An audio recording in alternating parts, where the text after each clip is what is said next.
ఇక చూడురికి ఈ అక్కను ఒకసారి మానవపాడు ఊరంట.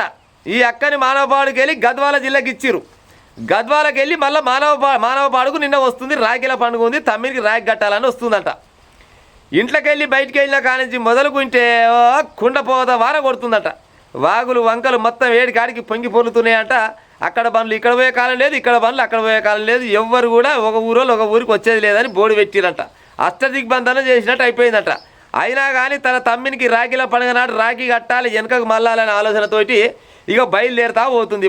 పోతుంటే ఒక కాడ రైలు గేట్ అడ్డం వచ్చింది. 20 ఫీట్ల ఎత్తుంటుందంట. ఆ గోడ అవుపడుతుంది కదా, 20 ఫీట్ల గోడ. కర్మ జారి కాలు జారి పడితే ఇళ్ళ పడితే నీళ్ళలో మునుగుతుంది, ఎడదేయలేదు తెలియదు. అటు సైడ్ పడితే మొత్తం కంప చెట్లు అంట, మొత్తం అక్కడ మొత్తం గుంతలంట.